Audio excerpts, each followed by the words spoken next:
5 weeks ago, we were left with an unanswered question. Well, several of them, actually. That day, we talked about Boise State's women's volleyball team becoming the first Mountain West Conference squad to forfeit a match against San Jose State University. The question we were left with, what would BSU do about their second conference matchup against the Spartans, which is scheduled for November 21st? Well, it's been confirmed today that match, too, will be forfeited.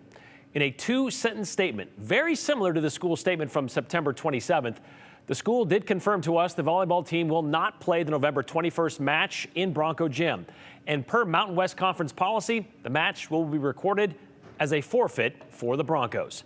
And just like that first forfeiture in September, there was no explanation why. And nobody wants to answer questions about it. The speculation, because nobody has confirmed or denied the reason for backing out of a match, is the presence of a transgender player on the San Jose State team. The Broncos weren't the first to forfeit, by the way, but they were the first conference team to do so. The Monday after it happened, we spoke with a Middleton mom whose daughter plays in the Mountain West. Playing against an alleged transgender athlete, she said, was a question of safety of the players. Since then, Wyoming dropped out after saying they would play. Something USA Today reported was because of, quote, political pressure and legislative threats of cutting funds to the school, should they go through with that match. Then Utah State said no thanks. And finally, University of Nevada players opted out after the school said it would stick to its schedule. So yes, a second forfeit by Boise State, the first Mountain West team to do so. And we're still left with so many questions since nobody will talk about it. For example, was this strictly a player decision for BSU going back to September? We do know, according to emails we received, there was a team meeting over Zoom on September 23rd with athletic director Jeremiah Dickey, head coach Sean Garris, and a senior women's administrator. It was supposed to be a chance for players to, quote, share whether or not they have hesitation or issues with playing against the San Jose State University player, end quote, followed by a possible anonymous player survey.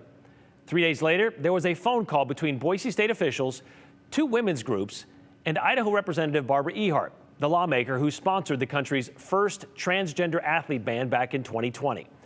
The school put out a forfeiture statement on September 27th, the day before its scheduled match against San Jose State. So this second match in the loss column for Boise State will certainly impact its postseason.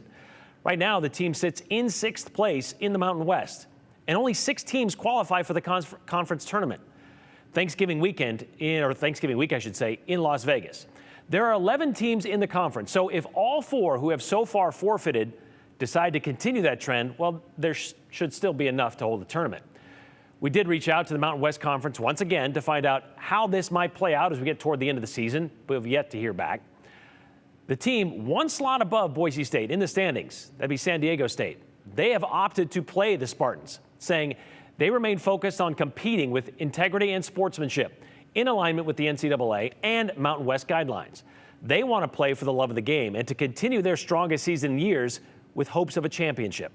Their decision, they made clear, is not meant to be any kind of political statement, just an athletic one.